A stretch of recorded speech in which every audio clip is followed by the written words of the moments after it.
The crew of the Enterprise beamed over to London for the British debut of the latest episode in the Star Trek film series. Prince Chuck attended the gala premiere. In November 1996, Star Trek First Contact was released. It would become the highest grossing entry in the franchise worldwide up until that point. However, there was another Star Trek movie that debuted just 2 weeks before First Contact. Though it didn't receive a theatrical release, it wasn't aired on TV, and it didn't feature the cast of any of the established shows.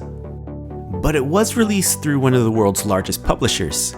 It had a runtime of nearly 120 minutes, and it featured two of Star Trek's most iconic villains. This is the story of Star Trek Borg, the Forgotten Movie. In this video, we're going to cover the background and circumstances of the movie. How was it released? When did it take place? Then go into a beat-by-beat condensed telling of the entire story, beginning to end. We'll fit in all the supplemental info as well, because so much of this connects to Star Trek's history, both in-world and in real life. And speaking of Star Trek history, let me highlight this video's sponsor, Star Trek Fleet Command. It's a 4X MMO where you command your own starbase, construct your own fleet of ships, and recruit iconic characters from all eras of Star Trek. Play it on PC or Mac, then seamlessly switch to mobile while keeping your progress intact. You build up your base and upgrade your facilities. You construct classic Starfleet ships, as well as legendary vessels from other alien races. You use your fleet to freely explore a vast open galaxy, either on your own or with fellow players, where you can engage in the competitive aspect of the game with battles. If you want to take things slow, there are detailed ship models to admire as well, such as Voyager and the Titan G. The game is free to play, with new events every month and new content being added continually, like the new Wave Defense mode. February continues the Enterprise story arc with new missions to go on and the now playable NX-01 Enterprise. Archer and that sweetheart Andorian Shran are also new to the game. Download the game using the link in the description or this QR code. New players under level 10 are eligible for a free starter pack of 10 epic shards of Kirk to help you get started. Just open a Scopely account and use this promo code at the official website store to redeem your rewards. Explore the galaxy with your favorite ships and characters, either at home or on the go with Star Trek Fleet Command. Star Trek Borg was a feature film-length interactive movie that told the story of a Starfleet cadet who travels back in time to save their father and his ship from being destroyed by the Borg during the Battle of Wolf 359. It stars John Delancey as Q, who's your guiding hand through this journey. The entire movie has about 120 minutes of original footage, which is longer than 8 of the Star Trek movies. Though, just to clarify, that's 120 minutes of original footage. Playtimes may exceed that since you won't necessarily make the correct choice all the way through. More on that in a minute. Now, this being an interactive movie means that it requires your decisions at various times to advance the story. You experience the entire movie from a first-person perspective. Throughout the movie, you encounter decision events where you're given a few options of things to click on. Each selectable item advances the story to various outcomes, most of which are immediate fails that sends you back to the decision event. There is only ever one correct choice that advances the story at any of these moments. Your interaction for the most part is trial and error. Otherwise, you spend the rest of the time as a bystander. I understand how Star Trek Borg is usually thought of as a game. I may even call it that at times in this video. But considering how these decision events are put together, it's as much a game as this is.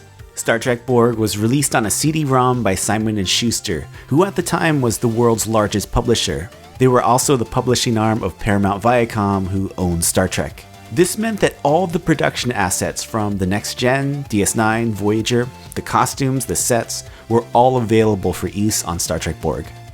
It was released on Windows 95 and Mac, or Windows Bob if that's how you rolled. Star Trek Borg was released across 2 discs. It includes a 3rd disc containing the Picard dossier. Dossier is French for folder. They always said that he was French, but I don't buy it. Appropriately sinister. It's a modestly sized encyclopedia that fleshes out some of the backstory of the game for casual players. Keep in mind this is 1996, and this info wasn't readily available on the internet. In fact, Star Trek on the web looked like this. It comes with an old school booklet that gives you a rundown of the plot and the cast and crew. It refers to Q as being a god being, which isn't a word. It also gives special thanks to Freddie Mercury at the end, which is not the queen I was expecting to find here. Oh, and it also comes packaged with this pamphlet for something called the Sprint Internet Passport. I don't know, but here's the code if you're interested in that. In fact, if you're interested in owning this copy of Star Trek Borg, I'm giving it away. Leave a comment below with your favorite Star Trek game and why. I'll pick my favorite within the first week, and this is all yours. Though this is limited to the US. If you could drop a like and consider subscribing, that'd be much appreciated too. Before we dive into the story, let's just get up to speed. It's important to recall the particulars of the Battle of Wolf 359. It occurred during the Season 3 and 4 two-parter, The Best of Both Worlds, where Captain Picard is captured and assimilated by the Borg. Wolf 359 is where the armada of Starfleet ships are assembling to engage the invading Borg Cube. At the battle, this single Borg Cube destroyed 39 ships and killed over 11,000 people, before the Enterprise eventually defeated it. The Battle of Wolf 359 was the launching point for numerous spin-off stories. It's instrumental in Sisko's backstory leading into Deep Space Nine. It's the backbone of First Contact, which in turn sets up much of Voyager. Even decades later, it's the groundwork for nearly all of Star Trek Picard. When it came time to loading this thing up, I hoped that this would do the trick, but I couldn't get it to turn on. I then dug up this MacBook, which is the next most ancient thing I have. Nope, installation is futile. Fortunately, there's a miracle worker out there who has undertaken the project of not only making this thing playable in a browser, but also converting it to HD. Keep in mind that this is full motion video compressed onto a CD-ROM in the mid-90s, which looked like this. He took that and made it look like this. It's truly an amazing accomplishment, and I can't even wrap my head around all the work that went into getting this game playable and looking this great. Hats off to the God-being mastermind behind this all, Mr. Owen Davies. There's a link in the description if you'd like to experience it yourself. Alright, let's dive in.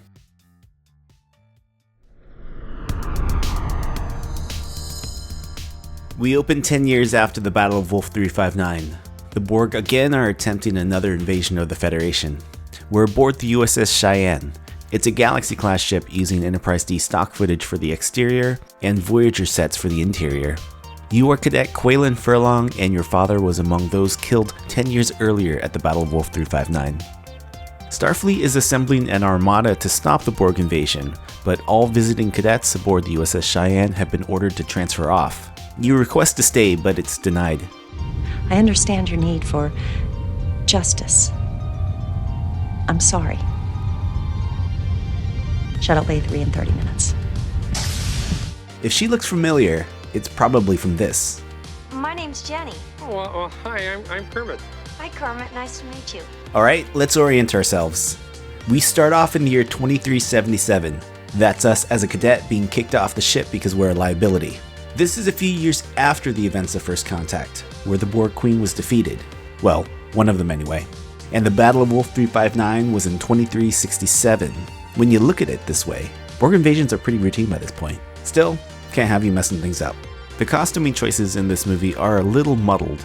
Within this game's present day, the officers are wearing the old TNG era uniforms. At this point, they should have been wearing the grays introduced in First Contact. The comm badges are up to date though, with the rectangular backplate. We cut to later, you're in the cadet quarters packing your things. Q appears, and we finally learn what Q stands for. Perhaps I should introduce myself. I imagine you've heard of me though, Q. It's short for Q. He offers you a chance to avenge your father's death against the Borg. Now, this is the first of many decision events that you'll be required to choose something before the story progresses. Here, you're presented with a few choices. 1, a phaser, and 2, a travel case. If you're looking to speedrun this thing, the travel case will wrap things up fast. It's a game over though. It looks like I misjudged you. You're only interested in saving your own skin, and to think I went to so much trouble to arrange it all. Come on, Cadet, you're... Q! Intruder alert, Deck 6. Don't even bother. But if you want to get this show, or movie going, choose the phaser. He then hands you a special tricorder, and snap. We're now 10 years in the past aboard the USS Righteous, in its final moments before it's vaporized at the Battle of Wolf 359. In a single take, we're rushed around the bridge and meet the rest of the main cast. Ensign Targus at navigation, the captain, your father, Lieutenant Furlong, and finally, the optimistic Counselor Baraka and the ship's doctor. Just then, a Borg drone beams aboard the bridge, busts open a console, and attempts to take control of the ship's systems. An inexperienced security officer tries to stop him, but fails and is killed by the drone. Resistance is futile, and the USS Righteous meets its fated end. With the Righteous vaporized, we find ourselves in one of Q's white voids. He explains that the security officer that failed was only a backup. The ship's chief security officer would have been able to stop the drone, but he died earlier that day. I guess it wasn't a good day to be a security officer aboard the Righteous. Here's where the story really gets going. Now that you've seen your father die, Q gives you the opportunity to prevent his death in the first place. Q whisks us back to the USS Righteous bridge. It's earlier in the day, with several hours left to go before the Righteous is destroyed. You are now the chief security officer, Lieutenant Sprint, and Q is the doctor. A Borg drone beams aboard the bridge, a different one than the one before. It's decision time again. Choose the scanner and this. Excuse me, am I mistaken? But isn't there a Borg on the bridge trying to control the ship? What are you gonna do? Scan it to death? Man, he'd be an awful dad. Oh wait, he is. Choosing the phaser is also a fail. Only the drone opts to tussle instead of shooting you in the face. Anyway, this is the moment where you, the chief security officer, would have died. Only Q steps in, hypo-sprays it to death, and saves the day. Well, your day. Remember, Sprint should have died right here. Everything you do in his place from this moment on changes history. Invigorating, isn't it? Meddling with fate. Just then, the Righteous receives an order not to engage the Borg, and instead rendezvous with the fleet at Wolf 359. Coded message coming in from Admiral Hansen. He's ordering us to proceed with all speed to rendezvous with the rest of the fleet at Wolf 359. The Admiral Hansen that she's referring to was seen in the Best of Both Worlds. Ensign Targus, the ship's navigator, is then ordered to get the Borg's body off the bridge. Suddenly it awakens. Decision time. Shoot the console, the Borg drone, or... Shoot her! Shooting Targus reveals to everyone who you really are. If I told you to jump into a Signian vortex, would you do it? You're a sentient being of sorts. Try using this. Shooting the drone is also an instant fail. The Borg are firing. We're gonna die. And it's your fault. That narrows it down to shooting the console, which causes an overload that short-circuits the Borg, killing it for good this time. Maybe. Good shooting. With all that excitement out of the way, we finally get some downtime to get to know these characters. Q and the Counselor Baraka share some genuine chemistry, which helps fill out an otherwise shallow story. Throughout the movie, they have an ongoing back and forth where Baraka won't let Q's arrogant, off-putting demeanor push him away. He's convinced that it's just an act to hide the fact that Q really just wants people to like him. Aside from Q, he's the best written character in the movie. Come on, Quint. No matter how hard you try, you're not going to change my mind. I still like you. This actor has appeared a couple other times on Trek, playing different Klingons. If that is what you believe, then go back to Cardassia. I will send you my mother's recipe. How dare you? Your dad is the daddest dad who ever dad, but this isn't the first time he dadded on Star Trek. He played the dad in the Next Gen episode Imaginary Friend. That one with the little girl who befriends a psychopathic alien. I'm just afraid she's not making any real friends. When the others come, you can die along with everyone else. Captain Andropov. That's his name, by the way. I don't recall it ever being said during the movie, but that's where this comes in handy. He's like a school principal from an 80s movie. I am a very tolerant captain, except when it comes to punctuality. Next time, they'll warn me. Sprint, we're waiting. Do I make myself clear? You get the idea. Anyway, the captain orders you to reconfigure the security station, then meet him in the computer core room to further secure the ship's systems against any future Borg meddling. This actor has also appeared on Trek before. He played a human that defected to the Romulan Empire in the Next Gen episode, Face of the Enemy. Spock wants you to rendezvous with that ship. Bring its cargo back to Federation space. So back to the security station they just slapped on the railing. To reconfigure it, you need to rearrange the square nodes in a specific order. Failing to do so results in electrocution and a mild case of death.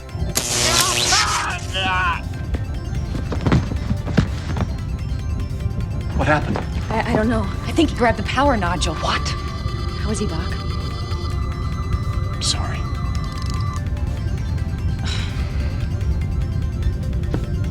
You're just too stupid to live. This is where your special tricorder comes in handy. Whipping it out gives you things to scan. Scan the nodes to find the solution.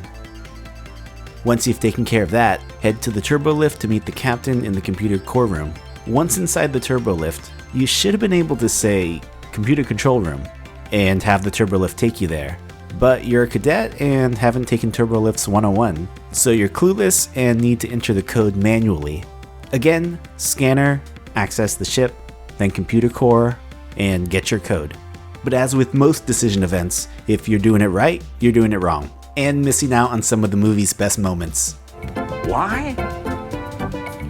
Because I can. When you arrive at the computer core, your dad is already there even though he was still on the bridge when you left. This room is a light redress of Voyager's main engineering set, only with the warp core covered up and this console awkwardly placed in the middle of the room.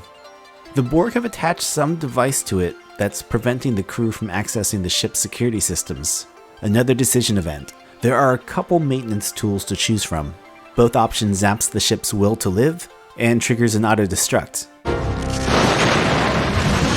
Exterior shots of the Righteous uses clips of the USS Excelsior from the Voyager episode Flashback. That's the one where scenes from Star Trek VI were recreated when Tuvok mind melds with Janeway and recounts his time aboard the Excelsior. This model was specifically built for that episode since the original Excelsior model had already been permanently altered to be the Enterprise B. Anyway, with this decision event, the game decides it doesn't need you anymore. Doing nothing pushes the story forward, and they eventually deduce that this device was implanted by a second Borg drone. Later on, back on the bridge, we get a character scene with your dad and Ensign Targus. If you look up her bio on the scanner, it tells you that she was captured and tortured by the Cardassian Obsidian Order. The implant on her forehead is for interfacing directly with her brain as part of her recovery treatment from Cardassian torture. Targus is portrayed by actor Marnie McPhail. Great name, by the way. She also briefly appeared in First Contact, which was being shot at the same time as this. Anyway, back to the story. They soon locate the stowaway Borg, and you and your dad are dispatched to deal with it. We transition to you and your dad crawling through a Jefferies tube and out into a maintenance corridor. This is done using a single take, which involves some mildly tricky camera work. The director of photography was Marvin Rush, who directed and shot many episodes of TNG, DS9, Voyager, and Enterprise. He was even nominated for an Emmy for his work on the episode Family. At this point, your dad decides the best thing to do is to split up. Dad can't help himself but to dad, so he makes a game out of who will go ahead and who will stay behind. He hides his comm badge in one of his hands, and needs you to guess which one he's holding it in. There are a number of branching outcomes during this chapter. It's worth experimenting for yourself. One outcome has dad assimilated, meaning that these must be some of those newer Borg from First Contact that assimilate you right on the spot. Please, help. But we're in the past, just prior to Wolf through 5-9, where the Borg have to haul you back to their cube and do it the old-fashioned way. Which brings up another thing. They're trailing the same Borg Cube that was headed towards Earth in The Best of Both Worlds, meaning that this is the same Borg Cube that abducted Captain Picard, who at this moment is having a pretty emotionally draining day. Why is Q hanging out with this random cadet? You'd figure Q would want to drop in and check on him. Jean-Luc, it's wonderful to see you again. How about a big hug? Eventually you find that second Borg who happens to be the same one from the bridge earlier, who was dead, then wasn't, then dead, now I guess isn't. Eventually you find the correct sequence of decisions, and you end up with a Borg circuit taken from that stowaway drone. One more thing, we get to see Q as a Borg. This suit appeared in the episode Descent on this guy. We open the next scene with the Righteous leisurely cruise into Wolf 359. No one can figure out how to use that Borg circuit, so they turn to you. You'd figure they'd have some engineers who are better suited for stuff like this. But instead, they turn to you, the person who can barely operate a turbo lift. Anyway, Again, you're presented with a few options. If you recall earlier, Targus has that brain port implant. I guess you could call that forehead shadowing. Well, it finally comes into play. Select it, Targus is all in, and you pop that circuit on. She gives them shield modulation frequencies that trick the Borg Cube into thinking it's destroyed the Righteous. This part is a bit confusing. It's just been established that we're cruising along at impulse speed, but apparently we're just parked outside the Borg Cube. Either the movie forgot what it was doing, or more likely, they didn't have stock footage of an Excelsior-class ship next to a Borg Cube. Now that that's squared away, you're given a few more ways to kill Targus. You're not supposed to be killing people, Cadet. You're supposed to be saving them. It is a concept your limited cognitive abilities can deal with, isn't it? Or am I wasting my time with you? Jeez, you're not my dad. But simply removing the Borg circuit advances the story. While we're on the bridge, this set is also a reuse from the Voyager episode Flashback. It's a minor redress of the Excelsior bridge. They swapped out the older blue and green workstation panels with newer TNG era ones. They also replaced the con and op stations with this blockier set piece. The workstation behind and to the left of the captain's chair saw some pyrotechnics during the episode. It took some scorching to the ceiling here, which in Borg you can see has been touched up. Oh hey! Just a reminder, that Borg device from the computer core room is still there, doing its thing and messing up the ship's systems. So Targus, Dad, and you head over to the cube to see if you can find a way to disable it.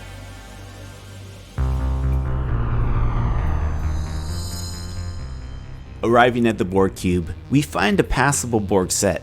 It's the only set built specifically for the movie. It's got drone alcoves, random tubing on the walls, and mood lighting. It looks as though they sifted through random set decorations to assemble this. For instance, this Borg console is a reuse of the navigational console from the USS Pasteur in the Next Gen series finale, All Good Things. 2 hours of searching, well spent. This portion of the movie has the most complex system of branching paths. The correct choices to advance the story aren't always as straightforward as we've seen thus far. There are a lot of decision events, and intentional dead ends that provide subtle clues that you'll need to make correct choices down the line. This means replaying and rewatching portions of the game repeatedly. Fortunately, Keith keeps things from being too much of a slog. Eventually I got stumped and had to use a walkthrough, so thanks, Richard.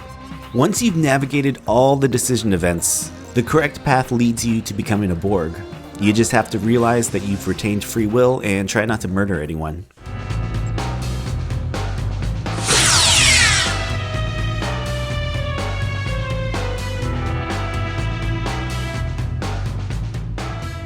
You're back aboard the Righteous and headed towards that Borg device from earlier in the game, though now you're able to disable it.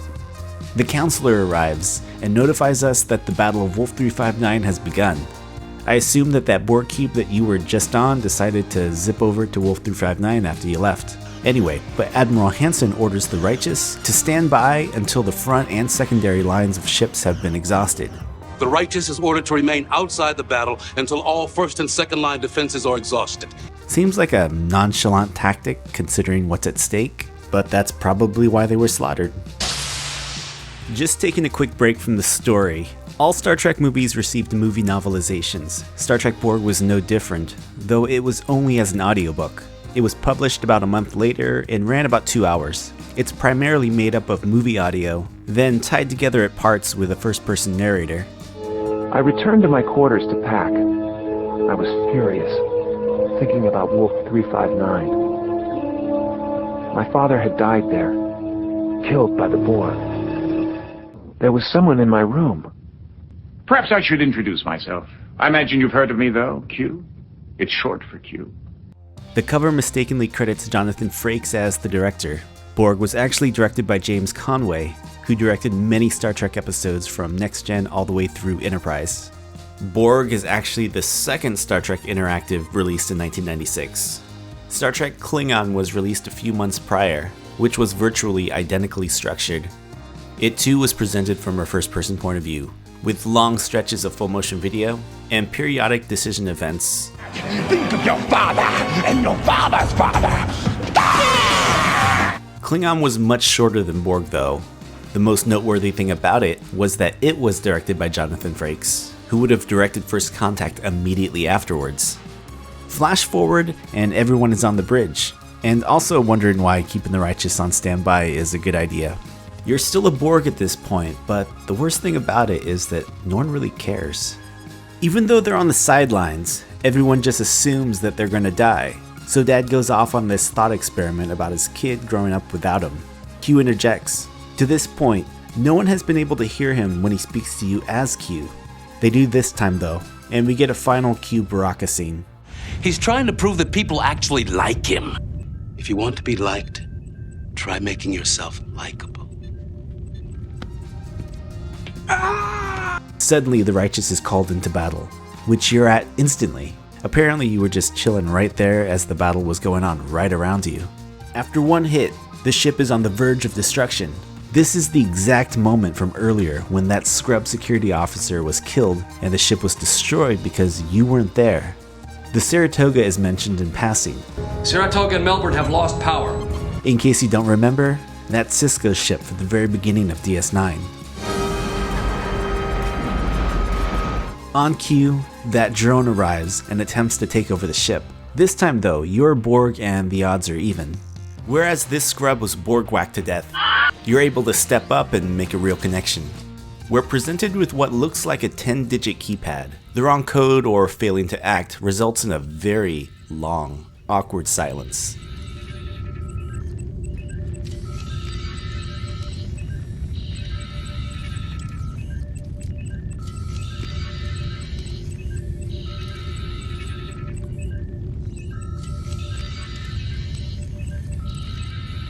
Want to know the best way to throw off a Borg?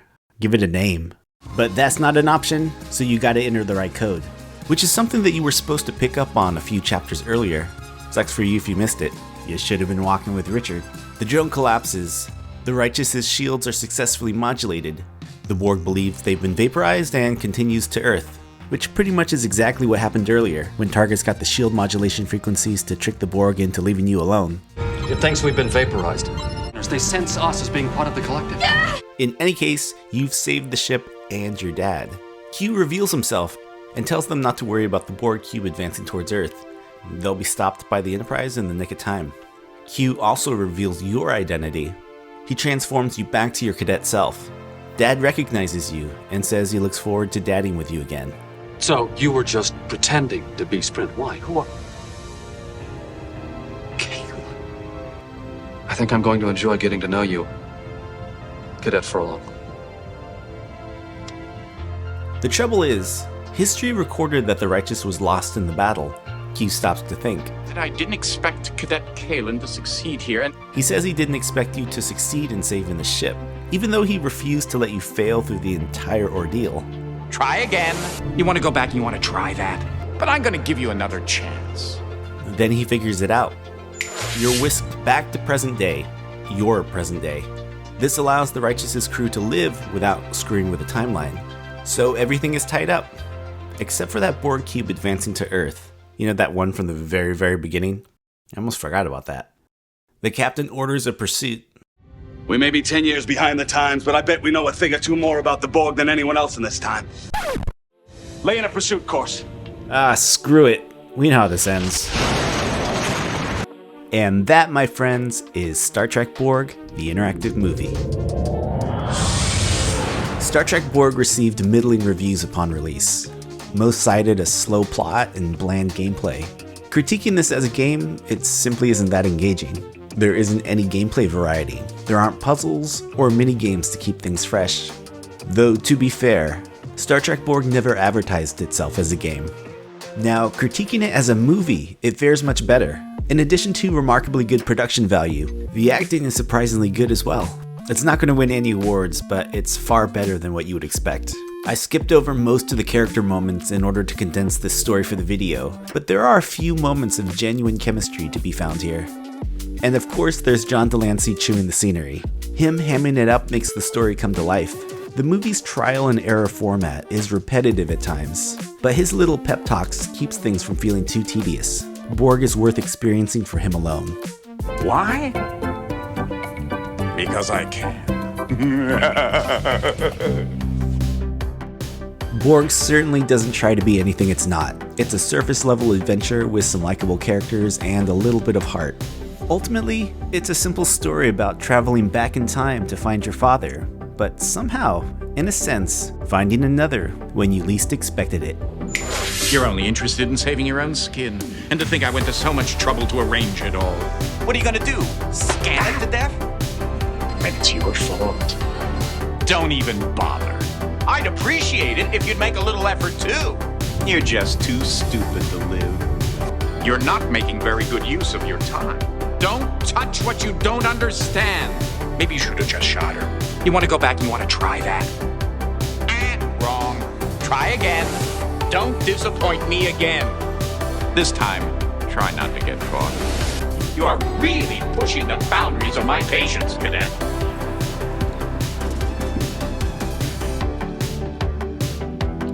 Oh, all right. But I'm gonna give you another chance. It's not that I care. I just want to see how it turns out.